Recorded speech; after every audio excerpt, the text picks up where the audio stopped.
The Mario Rosenstock podcast with On Ice, Ireland's premium ice skating experience, where winter memories are made. Visit onice.ie. GoLoud. Sounds better with us.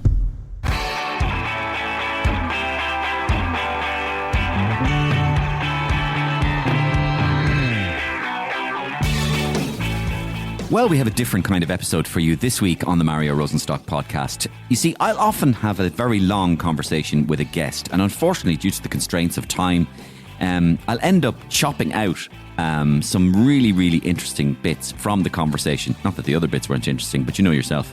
You can't leave everything in all the time. So we'll occasionally chop it out, put it into a little folder in the Mario Rosenstock podcast vaults for safekeeping, and then dust it off and pop it into a special episode of Unheard bits we had with popular guests who've been on recently. And we put them out when the time is right. And this is the time. So we've two such bonus bits from the vaults for you in this episode. One from former professional footballer and manager Roddy Collins, who many of you were very impressed and entertained by when he appeared on my podcast a few months ago. And the other from housing expert and former chair of the housing agency Conor Skehan, who had some very eclectic views and very kind of, I suppose you might call them, controversial views, or against the run-of-the-grain views on the housing crisis. But we'll also be remembering the late, great Manchan Magan, someone that made a deep impression on me personally. I was a great admirer of Manchan. He appeared on the Sunday Roast a couple of times, and he also appeared on my podcast, and I went to see his show in the Pavilion in Dunleary and spoke to him afterwards. He was an incredible, incredible man. Brilliant, unique. He was a one-off. And we will replay a lovely excerpt from the conversation Manchan and I had on this podcast back in 2021. Here's a taster of what's to come. Am I right in saying you don't watch TV? No, I've never had a TV. You've never had a TV? No. And I started making TV programs in 1996. Yeah. So it's now 25 years. So you actually, in a sense, don't know even what you're doing when you're making a TV program. You're going, what is that strange box I'm talking into? Why do you keep making me do this? That's the bliss of it. I mean, the poor crews who are looking at me still saying, do you not know how to present a camera, how to walk along the... But you don't even know where it will appear. I don't care. The last thing I want to know is how it appears. All those countries we like to talk about in the let's just call them the Scandies, right? Yes, they have these amazing social welfare systems. Yes, you pay tax until your nose bleeds, right? They also still have royal families.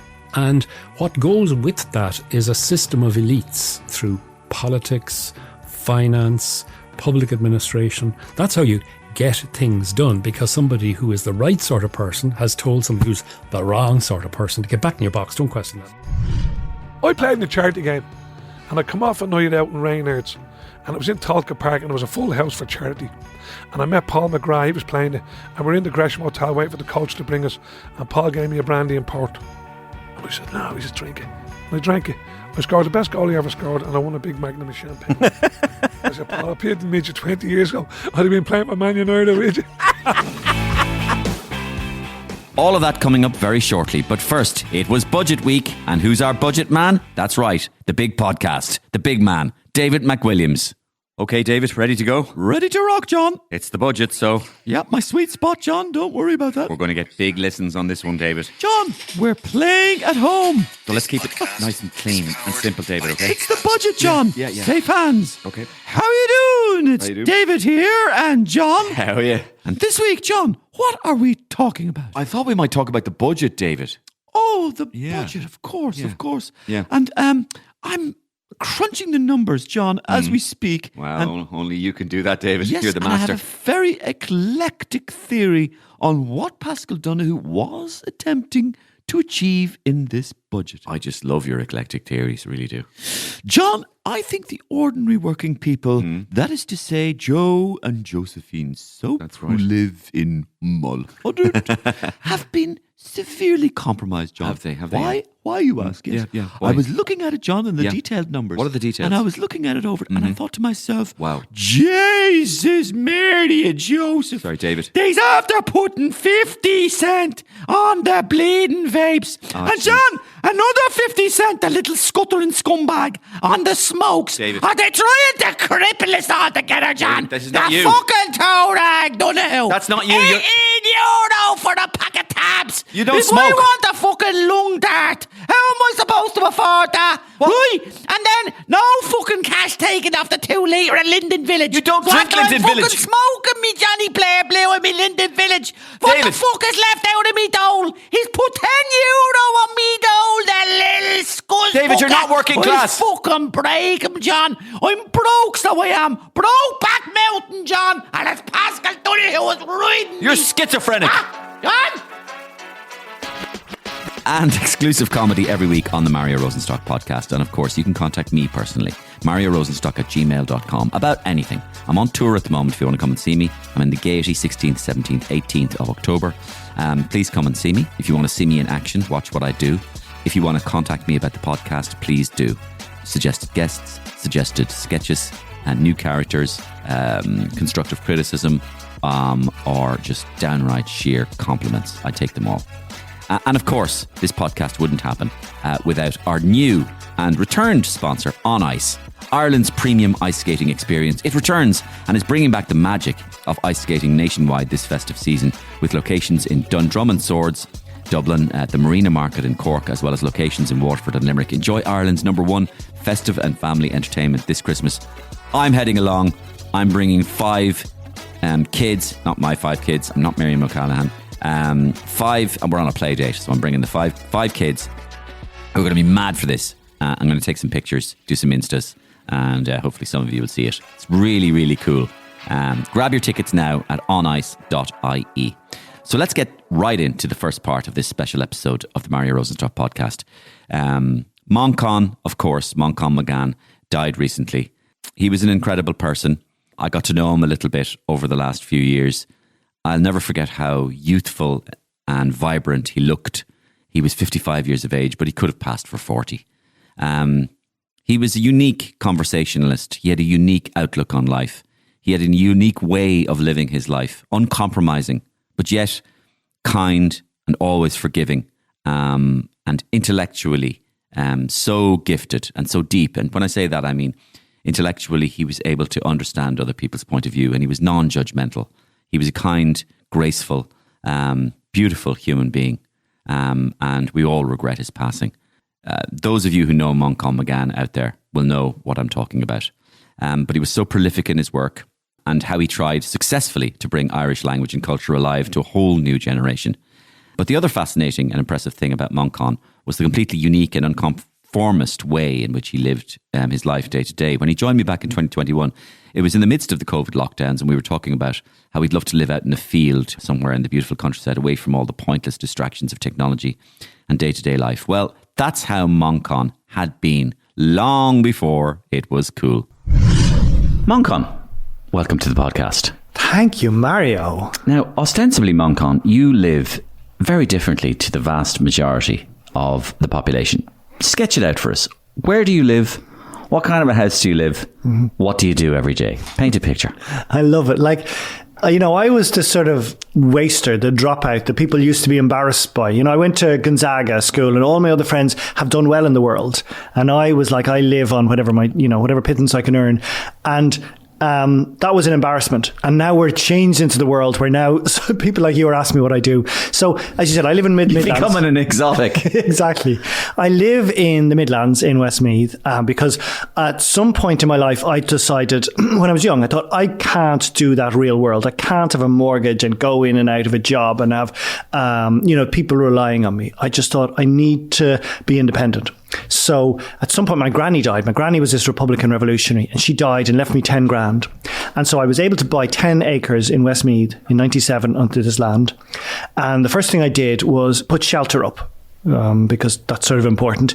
And what kind of shelter? Well, like I had lived at the time in India, in Africa and South America, and like in Bolivia, people were making their houses out of reeds because that was surrounding reeds. In Tibet, they were making their houses out of stones because they had big round river wash stones that had come down from the Himalayas.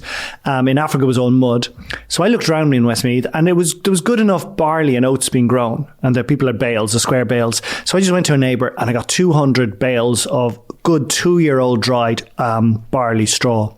And I built a house out of that. I just used those as massive Lego blocks. Even though you didn't know how to build, per se? No. Well, I mean, when I'd spent my time, in South America and in all those travels, you're meeting other people who live simply, who live their own, who make their own houses. They never have a mortgage. When they want, they build it. And so I'd seen that. And then I'd been up in Canada, up in British Columbia, where there was a group of people growing cannabis, organic cannabis, legally at the time. And they were sort of building out of bales of straw. So that's how I got the idea. And at the time, I was so innocent and naive. So I rang up Westmeath County Council and said, I want to build this house, but you don't know what the house is. So how about I just go ahead and build it? And then you and the fire officer and all can come out and we can have a talk. And then maybe I can build straw bale house. Yeah, exactly. With the fire officer. Yeah. So they just said, leave us alone. Like, it was a Friday afternoon, Westmeath County Council. The last thing they wanted, some overeducated idealist, dropout idealist. So just said, go away. Just leave us the hell alone. But pretend this phone call never happened, and they dropped the phone. So you still live there I sort of lived there. I mean, that house. In this straw bale house? Not really, no. I proved that was built in 97. And because I didn't know how to build, the house would have stayed, but I didn't know about foundations. I used to take books out of the library, out of the Ranelagh and the Rathmines and Pembroke Library. But the foundations book wasn't there. So I had just put a little bit of concrete around the edge. And so that began, there was subsidence in one corner. Okay. So it cracked. So about 6 years after that, in 2002, I built a slightly bigger house. Again, not maybe 20 foot by about 12 foot or 40 You built that as well? I started building that, but I didn't have the courage. Westmeath had given me permission for a straw bale, but I used concrete block in that. And I did the plumbing and the electricity and everything in the first house. Second house, the concrete blocks became very wavy as I was building them, so I got some help. But it meant that house was built in 2002 and it's still standing today. So it's cozy. It's just a one-room house with a grass on the roof and mud and straw on the outside. And you live alone? I live absolutely blissfully alone, exactly. And there's not much noise? No noise whatsoever. So I've 10 acres and it's down from the hill. It's a drumlin I bought, and then I surrounded my house entirely with oak trees that I planted 20 years ago. And they're massive now. Are they? So 20 years they grew a lot? Yeah, they're about 30 foot high. And they're going to be, some of them are big thick ones. And I planted 12,000 trees. In another about 30 years or 40 years, maybe 50, they're going to be worth $1,000 each. So oak is amazing. We forget that. Our trees grow better in Ireland than anywhere else. So if I planted 9,000 trees, each tree cost me about 10 cents when you planted them. Definitely in 100 years from now, I've been there 20 years. 100 years are going to be worth $3,000 each. But now, probably in about 50 years, they'll be worth $1,000. So they heat me, the saplings, because I don't want them all to grow. I cut down. And there, I have my hens there, I have my bees there, I have my vegetables, I have my polytunnel, I have my grapes. And some years I have pigs. I don't have pigs at the moment. So you are, to a certain extent, are fully self-sufficient? Yeah, to a certain. I mean, I'm still buying, I suppose, my grain. I'm going to try, this year I tried to grow oats, but there's a thing called a naked oat, a oat without the husk. Yeah. You don't need, but just every magpie and crow came from miles around. But I'm going to I'll expand. So without being necessarily facetious, Manchan, try and tell the public who are listening to this what you wouldn't have or do that we would all be accustomed to do. So, for example, am I right in saying you don't watch TV? No, I've never had a TV. You've never had a TV? No. And I started making TV programs in 1996. So it's now 25 years. So you actually, in a sense, don't know even what you're doing when you're making a TV program. You're going, what is that strange box I'm talking into? Why do you keep making me do this? That's the bliss of it. I mean, the poor crews who are looking at me still say, do you not know how to walk, to present to camera, how to walk along the... But you don't even know where it will appear. I don't care. The last thing I want to know is how it appears. So you don't have a TV? No, I don't. So it's pointless asking you about Love Island. Exactly. No, I mean, I try and find out what these things are. And I have a girlfriend who lives in Dublin, and she knows even less. At least I try. I'll read papers, so I will know some. I will have read something about Love Island, but I will have never. So you will read newspapers? Yeah, I will. Yeah, exactly. But online. You are. Let's say you are not. Do you have a smartphone? I do. You do? Yeah, I do. And I like that. Yeah. And I mean, I've now got onto social media slowly. In January, I started collecting loads of words for the sea, for the ocean, really rare words. I met with these fishermen and the words were so beautiful. The insights they were giving me in Galway and Mayo and Donegal. I thought, I need to give these words to the world some way. And last year, COVID, there was no way of meeting with people, no way of giving the words. So I finally relented and got on, Instagram. Yes. Where you put a photo and a word up. And that has done very well.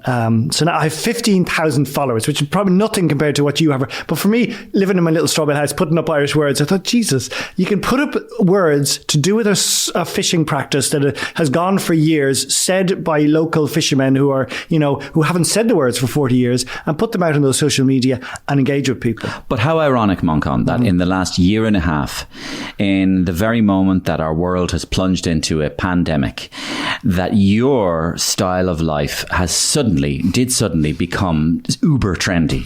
In other words, half the idiots of the world, myself included, went, oh, I'd love to live in an old clay and wattle made cabin in the middle of nowhere in Castlepollard with absolutely nothing there and just straying bales and am I, self-sufficient? I'd love to do that. And you've been doing it.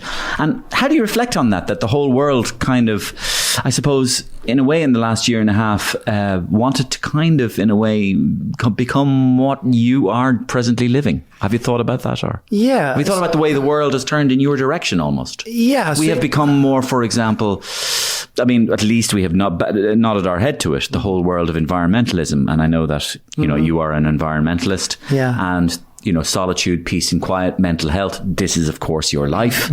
Have you reflected on that? I have. And so one could look at it in both ways. One could either say, Tom Shinish, I'm winning and Wicca. I'm now on the pig's back because everyone is wanting the things that were so unfashionable. Or you could look at the loneliness of the last, as you say, 51 now, of the last 30 years, where I was the oddball and where everyone was so interested in, consumerism and sort of capitalism and growth. And I just thought, I don't fit in this world. So you have that isolation, and particularly like in the early years when you're 20, 24, 28 and you think, I don't want to do that. It's not feeding me that constant engagement and social life. When did you first know that? I would have known that when I was 6 or 7. I was in a Sacred Heart school with me and Samantha Power and a girl called Lucy Masterson. Samantha Power, who went on to the UN in America and we were just best friends. So we just spent our whole times under a hedge. So when you're up until you're 6 or 7, you can live that idealistic life. But then you go to a boys' school and then it's just competition and, who's going to win and who's got the best boast. So that was the age I thought, oh, right, I actually don't fit into this world. But you can just about hide out in school. So I just had my herb garden and I was just talking to, I think when we're born into the world, I believe, or at least the likes of me, some have guidance, some have those voices guiding you still. So I was able to tune into that. But then the moment it really kicks in is you're 18 and you're 19. It says, okay, buckle up now, go out and get a job. So from then on in, at least until TG Car set up in 96. So from when I was 18 in 1988 to now, to 96, I was just the lonely, isolated weirdo, thinking, I'm never going to get a job. I'm never going to do anything. Which is why I'd ended up in the Himalayas in India, like a dropout. And then I thought, no, I'm going to find a way of fitting in. And what was your way of fitting in? Tell me what you do. Mm-hmm. So, I mean, it's all by accident. So I was, as I said, I had spent a lot of time wandering, which, you get a lot of those sort of lost dreamers who do. They go off traveling forever, backpacking different places. But the weird thing is back then in the 90s, if you were white, you suddenly were given positions. Like I was in South America, I ended up getting rabies. I got bitten by a rabid dog and had to find shelter in this place on the Ecuadorian-Peruvian border. And so when I was there, I realized, okay, I have no money and I have rabies. I've finally found a rabies vaccine after like enormous danger and scale. But I had to keep the other vaccine in the fridge. So I had to settle somewhere. So I settled in this place, in this hostel, an organic farm on the Ecuadorian-Peruvian border. And I was there for 3 weeks where the owner, she was Canadian, her mum was sick back in Canada. So she has to go back to Canada. So she leaves me in charge of the hostel on this organic farm with 24 acres and I had about 18 staff. So I was 22. I was still living at home in my mum's house in Donnybrook, still sleeping in my Paddington duvet. And yet now I was in charge of 12 to 18 campesinos, local farmers. And every Friday I'd put out a table on the front lawn and, cada persona viene y dice, yo necesito un poquito más dinero para un problema con mi familia. They'd all explain why they needed extra money from me, and I'd have the rake of pesos out on the table. And at my age, totally innocent, would just say, "Hey, here's another bit for you. No, you can't have any more money. And I know you have a new child, and I know your uncle's in prison, but I'm not going to help you."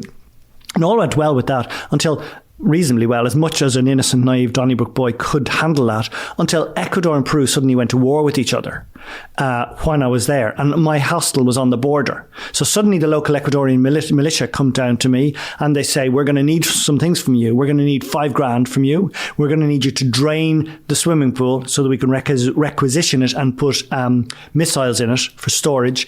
And we're going to need you to pick 6 of your labourers and offer them for the army. So like, in utter innocence, I decide which am I going to go for? Which 6 am I going to put in danger? But I remembered something that the O'Reilly, that my great-granduncle, Michael O'Reilly, had done in the GPO in 1916. It is said Gareth Fitzgerald's dad, Desmond Fitzgerald, was in the GPO with him. They were both upstairs. So the O'Reilly had tried to call off the 1960 Rising. He didn't believe he knew it was going to fail.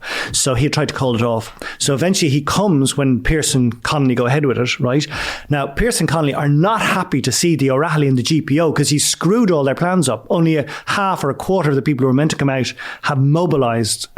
So he sends them upstairs. O'Reilly's up there and Desmond Fitzgerald's up there. And eventually, day Thursday or Friday of Easter week, the roof's on fire at the GPO. They're going to have to evacuate. So the O'Reilly says, don't worry, I'll evacuate the people. I'll go out with the white flag. And he says, okay, I'm going to need, because Connolly at this time had given power to the O'Reilly, to my great-granduncle, because Connolly couldn't stand up. And he says, I'm going to evacuate from the Henry Street side, out the side door, but I need a group. I'm going to lead the charge with the silver sword out in front of me.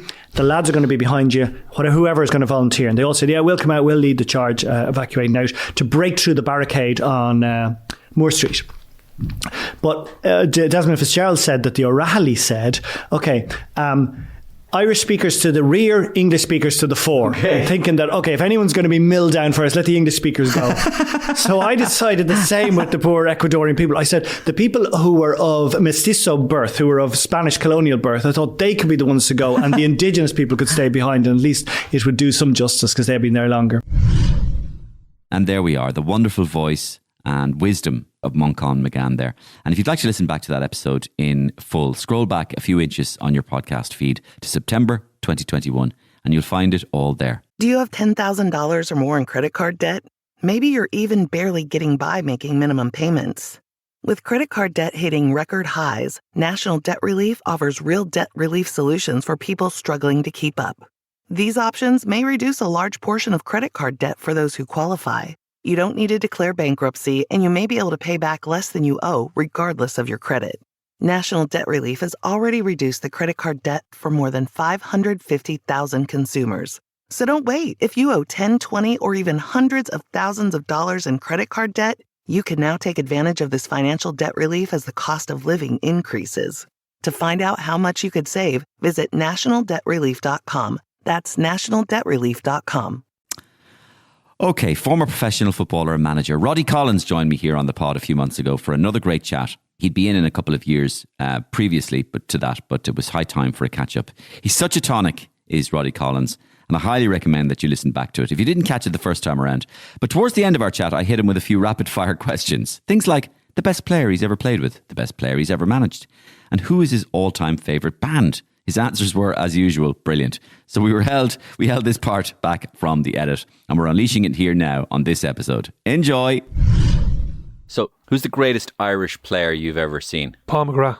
Yeah. Yeah, played against him when he was starting off, and I remember I was playing for Bows against St. Pat's, and he marked me, and I remember going home, saying to my girlfriend, who's now my wife, I'm at the playing against a fella who's like a Rolls Royce, and he'd definitely get a trial in England. I thought a trial. Yeah, and he played in a game the following Wednesday in Tolka, and I said to Carl, I want to bring you down and show you this fella, and he was just brilliant. And I played against Gary Pallister, Tony Mowbray. I been around Rodney Marsh, George West Dittman. Yeah. So, but he, for me, the greatest player. Yeah. And forget about the background stuff. People say, imagine if he didn't have a drink. Or no, that was him. Forget about that. Because everything makes up your personality. That is who he was. I played in a charity game, and I come off a night out in Reynards, and it was in Tolka Park, and it was a full house for charity. And I met Paul McGrath, he was playing it, and we're in the Gresham Hotel waiting for the coach to bring us, and Paul gave me a brandy and port. And I said, no, he said, drink it. And I drank it. I scored the best goal he ever scored, and I won a big magnum of champagne. I said, Paul, I played in Midget 20 years ago. I'd have been playing for Man United with you. Two of us would have been locked. locked athletic. But not the greatest, 100%. All right. Who's the greatest player to ever play the game? George Best. That's incorrect. In my opinion. Oh, nobody asked you for your opinion means nothing. It's my opinion that counts on this. Maradona. Diego Maradona. Yeah. Diego Maradona. Yeah, but you put George Best into Brazil or into the Argentinian team, you know. Oh, absolutely. Put Diego in. Well, Diego wasn't. I don't think Diego was in a great Argentinian team. No, he carried them on his. He carried them, yeah. Yeah, but he was, okay. he was well souped up as well. He was, yeah. Well, he'd had the brandy imports. He was brilliant. He was. He was brilliant. Now, did you ever see the video? La la la la life is life. Many of my listeners, if you want to enjoy what genius looks like before it actually goes to the pitch, there is a warm-up video of you on YouTube, and it's Diego Maradona, and he's just on the pitch warming up for Napoli. He's warming up, so he's got his tracksuit top on, and he's playing with the ball, but the camera's on him. All the other players are warming up as well, and over the speakers, this song is playing. Life is life, la la la la la. La la la la la life. But Maradona is warming up with the ball, and the boots aren't even laced, and the things he is doing with the ball defy belief. Gary Lineker tells a story about him playing in a World 11 with Maradona, and he tells it beautifully because of the enthusiasm that Lineker. So he says, I won't do Lineker now. It's no point because I'd ruin the story. But he says, the first thing I noticed was we're in the dressing room, and there he is, and what's he doing? He's seated on the bench, and he rolls up his sock into a ball, and he juggles his sock with his foot about 30, 40 times. And we're all just going, this is different gravy. And out we go on to the pitch. And he says, what I'm going to describe to you next is hard to describe, especially for people who don't play football. But if you do, or even played any level, even kids football, you'll understand what he did. Maradona gets the ball. He goes out to the centre circle. And he juggles it. He doesn't touch it with. He just touches it with every part of his body, his shoulders, his nose, his head, his neck. He's juggling it. Ball doesn't touch the ground. Puts it onto his knee. Puts it onto his foot, and he just tips it up. And he volleys the ball as hard as he can, pretty much up into the air straight. And we all look, and the ball is coming down again. And when the ball comes down, without letting the ball bounce, he re-volleys the ball back into the air. 13 times. He said he didn't move more than 1 or 2 steps to the right. Anybody who's ever played football, to even imagine doing that more than twice is impossible. Is impossible. That was Diego Maradona. And he had the strength of a bull as well. Yeah. El Toro. Well, the goal he got against England, I know he had the hand of God, but the other one he got was just strength, skill, determination. He was hacked down. There's a goal he scored against in that World Cup as well. There's a beautiful score in a group game against Italy. Yeah, where the ball is played through, and there's no way he can reach it, but he flicks it with the outside of his with the inside of his left foot past the keeper. But the keeper's just standing there going, he's left standing there going, I didn't even know he could get it. Get there, yeah. And the goal against Belgium, the dribble against Belgium. Yeah. And that lovely photograph. Do you remember the photograph? Do you remember the famous photograph? Which one? There's an iconic photograph. Now, it's a freak photograph, really, and there's a fakeness behind the photograph. Yeah. It's a famous photograph of Maradona facing Belgium, but he has the ball, and there's 8 Belgian players in front of him. Yeah. In a line, all going. And it looks like that's what Belgium had to do, put 8 on 1. Yeah. But the actual photo is a lie. Yeah. Because the photo is taken at the rebound from a free kick. Right. That was a wall he was in front of. Yeah. And it looks like they're all on him, but actually it was a wall. But anyway, Maradona. Who is the player? Who's the player? It could be a world player, an Irish player, an English player, any player. And it's Roddy Collins. It's you. It's the player that you... It's a player that kind of goes, yeah, he's my type of player. So it doesn't have to be the best player. Yeah, I wasn't the best player. My kind of player. A player that you admired. Stephen Caffrey played for me at Bowes. Go on. Right, yeah. And people keep saying, you won a double and you had Kevin Hunt, Paul Bourne, top real, attractive players. And you keep saying Stephen Caffrey. And I'll tell you why. Stephen would never want to miss a game. He was hard as nails. He'd play right back, centre back, goalkeeper. He'd play anywhere, and no one noticed him. And then when he wasn't in the team, everyone said, Jesus, Caffo injured. Okay. And we won a double and we won European games. Yeah. And honestly, the most unassuming, he was a Gaelic player as well. Yeah. The most unassuming. Now, in personality, I was a bit of a flash hardy. You know, I love scoring goals. I was a centre forward, and I fancied myself. I was a Joe Jordan type, you know. But Stephen was the team player, and like he'd never be injured. And then noticed him when he was gone. Well, no one ever noticed him. He had a gangly run until he wasn't like there. Michael Darnell Macaulay in the Dublin team. Yeah. He, you know, and he wouldn't notice him. He wasn't quick. He was a big, strong lad. Never missed a game. But suddenly he'd be suspended or he'd get an injury or something. Yeah. And everyone go, oh, Jesus, where's Caffo? But he was never, ever mentioned. That's interesting. Never picked for a nomination for Player of the Year. Never picked for... But he was probably one of my best signings.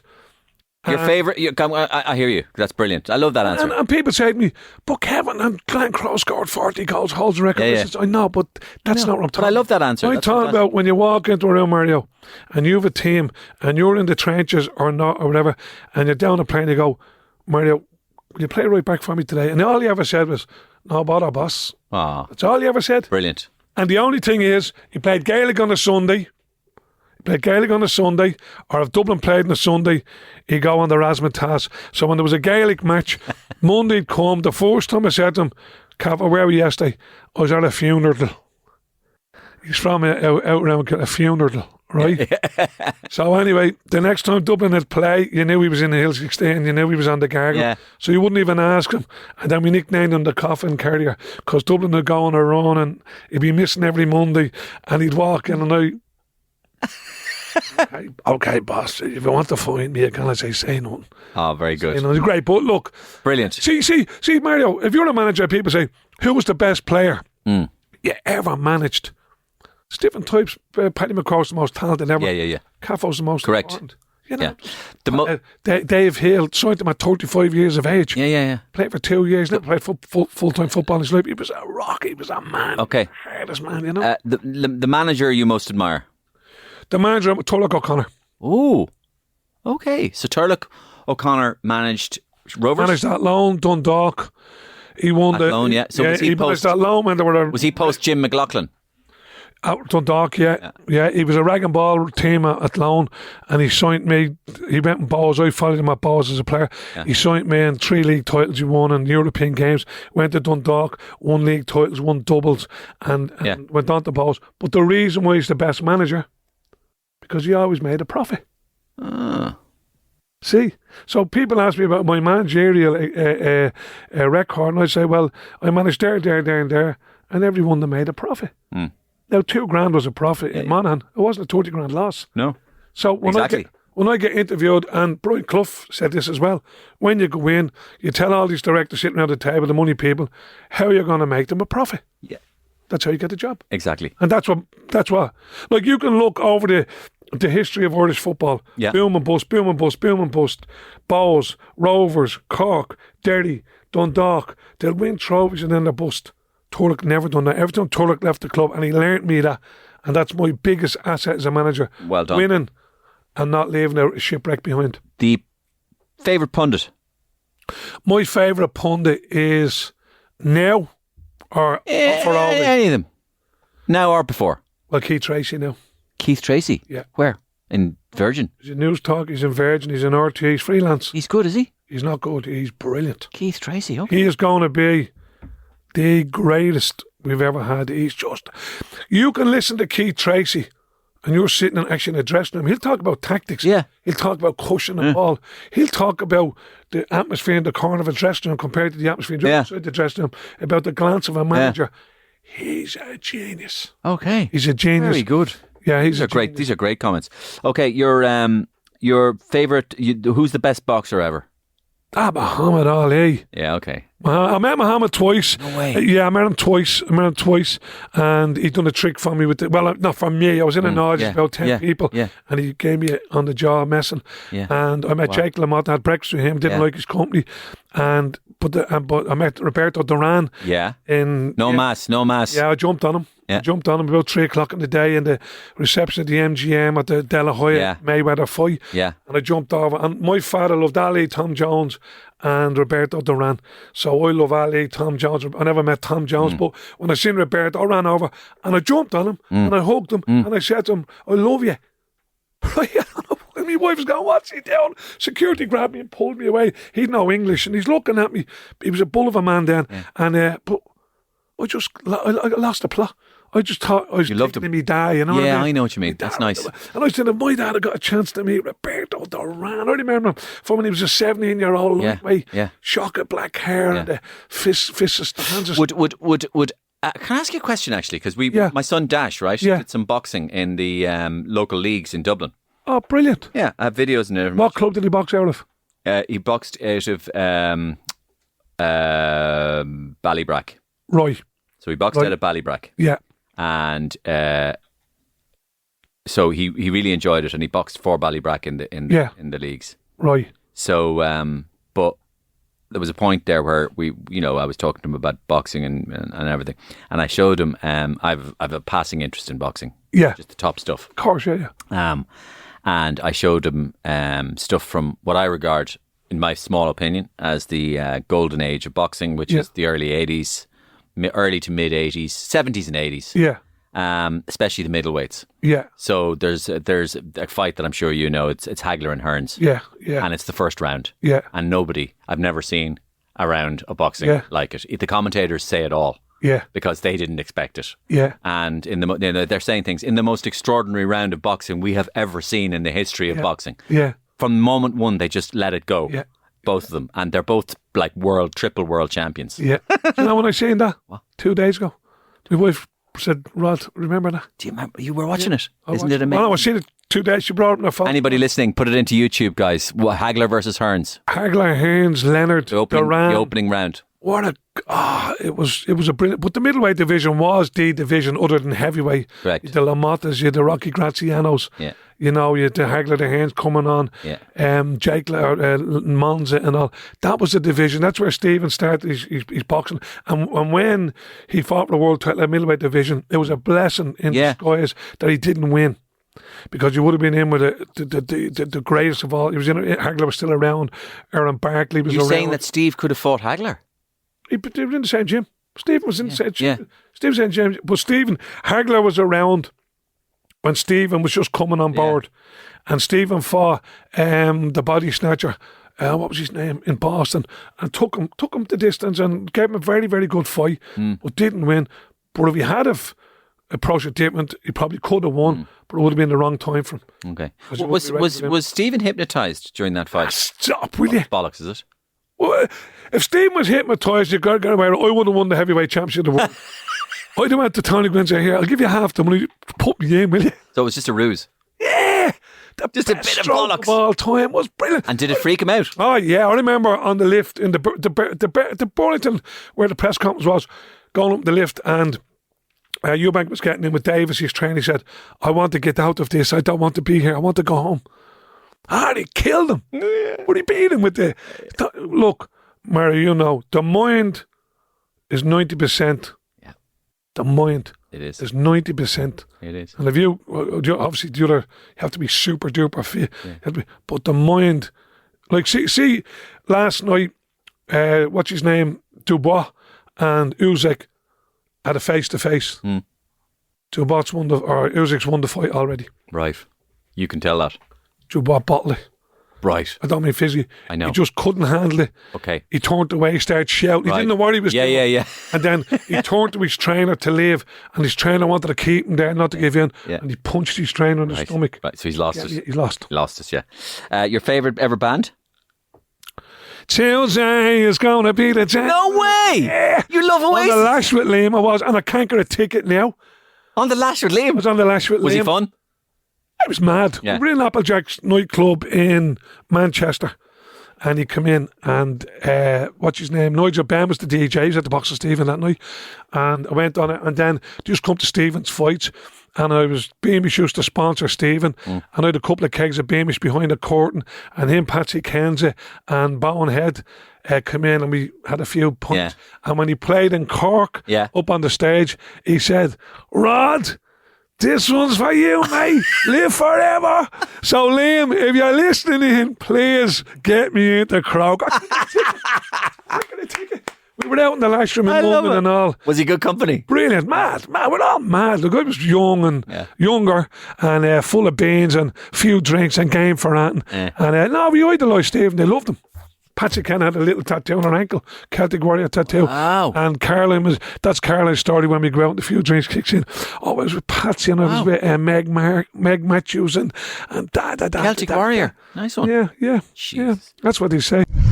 Roddy Collins, such a character, such a tonic. Love having Roddy Collins on. And listen, a few weeks ago then, former chair of the housing agency, Conor Skehan, joined me for a fascinating chat about the housing crisis. Not just the facts and figures and the big picture stuff, but why it's such a complex emotional issue that we find so hard to fix. He has a lot of strong opinions about it, and he did not hold back in this conversation. But we digressed onto a related but also very different subject during our chat. It started about how our Nordic neighbours approach housing provision. They're often held as the perfect example of how to do everything, aren't they, the Scandinavians? And moved into the class system in Europe, we did. What that means for us, how our politicians are set up or not set up to navigate it, and lots more. Well, what about the archetypal examples of the Nordic countries? Well, the funny thing is, seen from the outside, we're kind of lumped in with them now. You know, that's new. Is that right? Expression of the new Hansas. You know? Yeah. So seen from a distance of somebody... What does Hansa stand for? It stands for the Hanseatic League, a league of trading nations that were based around the Baltic in the 16th century. Okay. And they managed to become a huge economic and naval power in the world without ever unifying. They just got along with each other, you know. And now that went all the way down to what's now northern Germany. So like it's, you know, those kind of nationalistic stereotypes don't just stop at the Nordics. There's a whole bunch of... Well, what do you think about the way they run their societies? High taxation, but a high level of government help for all areas of your life, from the beginning of your life till the end of your life. There's a few issues that go with it. One of which is a lot of those countries you're mentioning still have naming lists. What? So when your child is born, what name do you want? Well, I want to call the child, you know, Gottlieb von der Zeppelin, you know. Okay. Sorry, that's not a name. You can't call him that. Well, what can I call him? Here's the list. Well, you mean the prescriptive? The official list, yeah. Oh. Yeah. You won't get an Angus, an Arthur, a Sive over in... Oh, don't be silly. Really? Yeah. Naming lists. Did you know that, Leanne? I've got to check that out. Yeah, do that. Make a letter of me. So in other words, if I have a child, if I'm Swedish and I have a child in Sweden, I can't just call him anything I want. Bjorn would be a good bet. I'd get Bjorn. Yeah, exactly. Bjorn's not taken. Bjorn would be taken, but multiple times. Well, the point is that you need to you know, one of the what if I wanted to call my child Conor Skehan Geweltenborn? That's the point. Not in the list. Oh. So it wouldn't be allowed? No. Well, there might be an appeal process. Don't worry, he's been vilified anyway. So what we're doing, we keep making superficial comparisons with places with which we've very little in common. So for instance, all those countries we like to talk about in the let's just call them the Scandies, okay. Right? Yes, they have these amazing social welfare systems. Yes, you pay tax until your nose bleeds, right? All grand. They also still have royal families. Oh, I didn't know that. Oh, yes. Yeah. And what goes with that is a system of elites. And the system of elites goes all the way through politics, finance, public administration. That's how you get things done, because somebody who is the right sort of person has told somebody who's the wrong sort of person to get back in your box. Don't question that. So you go to somebody like the wonderful Ursula von der Leyen. Yeah. Right? What part of that word is important? Vander. The van. Yeah. Exactly. Because it's aristocratic. And how long? What was her dad's job? I presume an Prime elite Minister of that part of Germany. Yeah. And her family and her husband's family, and they can trace themselves back as part of the merchant class 600 years. Yeah. So when you see her there with her Grumpf, Yeah. Her Trumpf, she regards Herr Trumpf as being what he is. Herr Trumpf, yeah. What, Trump. Yeah. So there is a sense... Well, what she regards Herr Trump, Donald Trump, that is, Conor's talking about, because that's his German name. Yes. As what? Peasant. Oh, really? Right. So first and foremost, she's seeing a peasant. Yeah. There are things we don't have in Ireland which we've almost never articulate, which is there are structural, fundamental differences in our society for good and for ill. So most of the countries of Europe have extremely effective systems of governance that are also often very centralised, but they're built on the back of a scaffolding of elites. Yeah. And those scaffoldings of elites, I go down to somewhere like Portugal, right? Yeah. Portugal's tiny. Yeah. And you go there to Portugal, you go to Lisbon, and somebody sat in Lisbon and said, we will throw a bridge across the River Taurus, right? And the bridge goes over the horizon, it's so big. But these are people who are colonists who ruled half the world. We forget we're the only country in Europe that used to be a colonist. Correct. Portugal have a huge colonies in Angola. And it's an attitude of mind. So somebody says, the Romans used to use that word, we will throw a bridge across the Rhine. That was their phrase, throw a bridge across, right? And so imperial ambition is a real thing. And it leaves a kind of a marker in the DNA of a country, people who are accustomed to having structures and knowing to follow rules. We only had one man like that. Haughey. He's like, we will throw a bridge across the levee. I will throw a financial services sector across the docks. And I will rent it to you. I will throw a basket of money into my bank account. Oh, sorry. But it does work. So we don't have that. Hubris. Well, not just hubris. I mean, I'd say it's deeper. And But what we don't have either, to our benefit, is this kind of this what's the word? Idiot class. That's the word you're looking Idiot. for. No, it's not. Class, but it's idiot class is also it's this what's the word when you have sex with your own family? Incestuous elite. Yeah. Yes, I mean, you sit there and you watch the likes of one of the recent prime ministers of Great Britain, on holidays with his big mop of blonde hair, and you think, what a complete buffoon. You wouldn't let that guy mind your cat, But because he's part of that group and of fellow travellers, and I mean, it's not just them. I mean, you go to countries like France, and every member of the cabinet and most of the senior secretary generals all went to the same college. Yeah. All go on holidays with each other every year, Yeah. And well, I mean, the political class in Britain is based on political economics and the thing in Oxford. Yeah. And the exchange of body fluids. PPE, PPE and Eton PPE in Oxford. Yeah, that's the majority is coming from. Yeah, so we don't have that. Again, like I was saying earlier, we're just different. But I think we don't talk enough about the difference and the lack of a class structure, real class structure. I know. Is a taboo thing to talk about in Ireland, and it is, in my view, it's the magnificence about this country that we are completely ordinary people. I mean, we've got, someone like J. McManus, whatever his name is, down in Adair, right, running this huge thing.